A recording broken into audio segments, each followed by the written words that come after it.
Aujourd'hui, on aurait peut-être aimé entendre votre autorité morale, les membres phares de votre famille politique s'exprimer encore plus, comme si vous compreniez un peu la guerre du M23, comme si vous acceptiez la main du Rwanda, parce que dans une injustice, dans une guerre, celui qui se tait participe peut-être aussi du jeu de l'ennemi. Monsieur Le Sakouenou, Joseph Kabila ne gère pas les pays aujourd'hui. Ceux qui gèrent les pays sont ceux qui ont été élus par les Congolais et qui ont des comptes à rendre aux Congolais. Et l'FCC aujourd'hui n'a pas de compte à rendre, l'FCC ne gère pas les pays. Mais qu'à cela ne tienne, qui avait soutenu les régimes Kabila lorsqu'on avait des problèmes sécuritaires dans le pays? N'est-ce pas qu'ils disaient, nous n'allons pas les faire comme eux parce que nous continuons. Moi, j'ai toujours dénoncé, même au Parlement, personnellement, individuellement. J'espère que j'ai à les faire à plusieurs reprises, dans vos antennes et partout, ainsi de suite. Mais hier, on nous disait que nous étions des mèches avec les agresseurs. Hier, on disait que Joseph Kabila travaillait avec Kagame. Hier, on disait que le régime Kabila, c'était le régime qui favorisait l'insécurité à l'est du pays. Et aujourd'hui, qu'est-ce que vous cherchez de Kabila? Qu'est-ce que Kabila doit faire? Parce que c'est pas Kabila qui gère les pays. Peut-être de son expérience. Peut-être de son expérience, de ses idées, de ses conseils. Bien évidemment. Et personne n'a approché Joseph Kabila jusqu'à la preuve du contraire. Personne n'a approché Joseph Kabila. Personne n'est parti lui poser la question de savoir comment. Personne de ces régimes. Personne de ces régimes. Et moi, je pense qu'il faut laisser Joseph Kabila tranquille. Et je pense que ce moment, Dieu l'avait prévu pour que les Congolais puissent voir exactement c'est quoi l'homme congolais. Parce que hier, les gens critiquaient beaucoup, les gens insultaient Kabila, les gens faisaient tout ce qu'ils faisaient, mais aujourd'hui, tout le monde commence à nous donner raison et nous dire qu'avec Kabila, c'était mieux. Avec 4 milliards, on avait réussi à faire chasser les M23. Nous étions partis aux négociations à Kampala. Et c'est là où je voulais citer sur la question sécuritaire. Aujourd'hui, toute la communauté internationale demande à Kinshasa de pouvoir dialoguer avec le M23 ou les agresseurs en général, ainsi de suite. Il devrait? J'arrive. En gestion des conflits, je parle en qualité de diplomate. Loin de moi, une personnalité politique en République du Congo.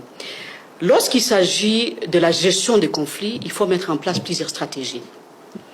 Et lorsqu'on met plusieurs stratégies en place, on ne garde pas les statu quo.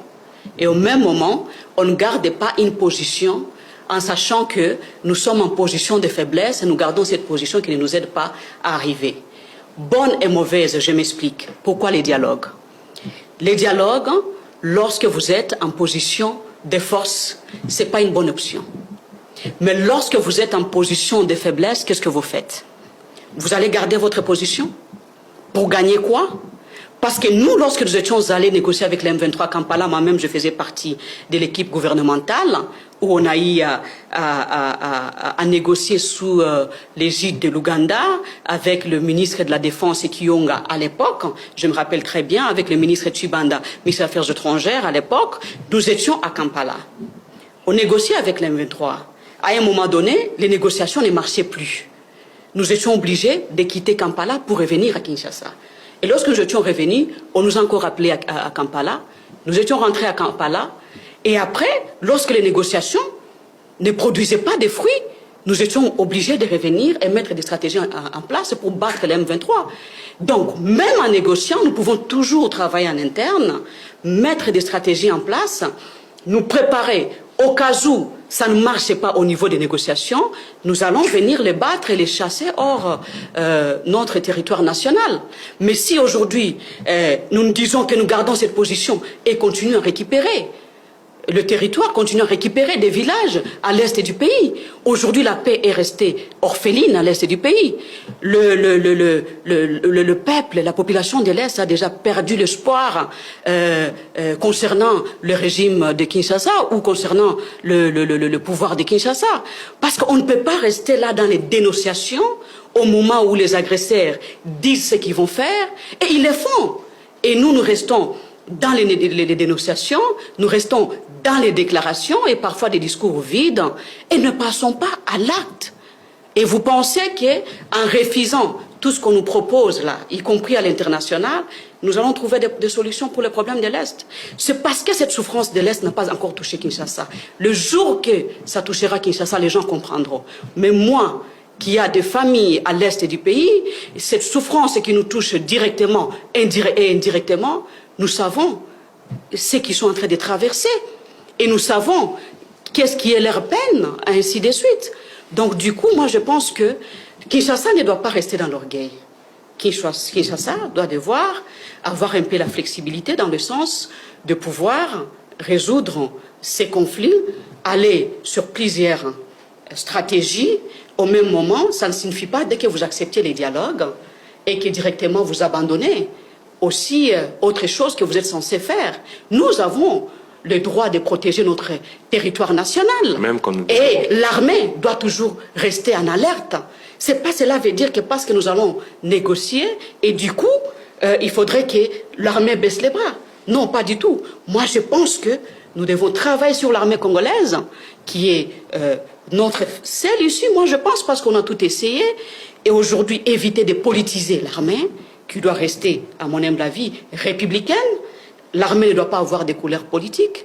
L'armée doit rester au service de la nation congolaise, chercher la cohésion au sein de l'armée, chercher l'unité au sein de l'armée. Il n'y a pas l'armée de Mobutu, il n'y a pas l'armée de Mouzé Laurent Désiré Kabila, il n'y a pas l'armée de Joseph Kabila, il n'y a pas l'armée de Félix Antoine Tshisekedi, il y a l'armée de la République démocratique du Congo.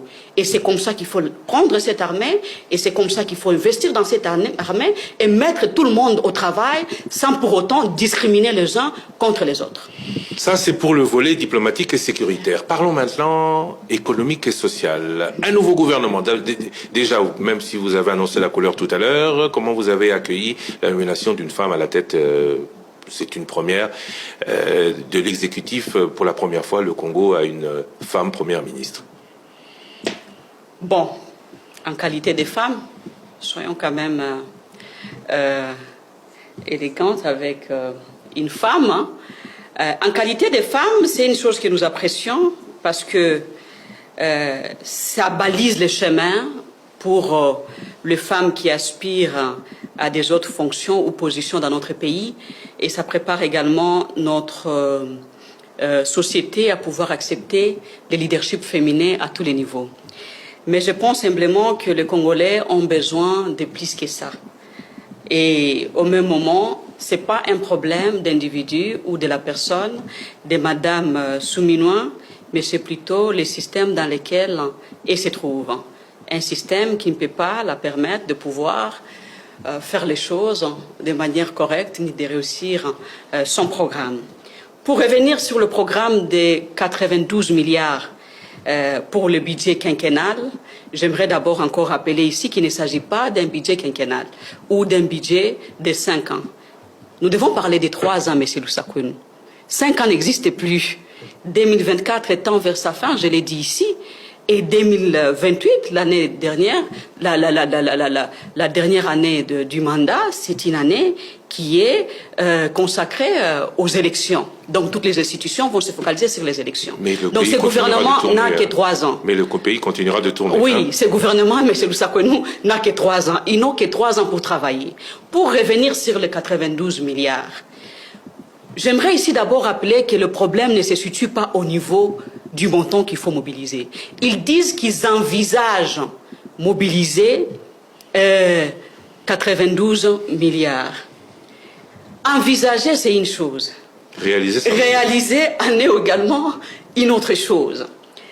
En 2022, si je ne me trompe pas, ils étaient venus au Parlement, triomphalisme et consorts, qu'ils allaient mobiliser 14 milliards de dollars. Et nous, moi-même, je n'étais pas d'accord avec parce que je savais que c'était des chiffres. Des chiffres et c'était juste des propositions qui n'allaient pas aboutir. À la fin de l'année, ils nous présentent 9 milliards sur les 14 milliards. Ça, c'était la fin de l'année 2023, si je ne me trompe pas. Et au-delà de ça, ils nous parlent de 92 milliards. Le problème, ce n'est pas à ce niveau. Le problème est au niveau de la gestion. Vous pouvez mobiliser moins et, avec une gestion rigoureuse, faire plus.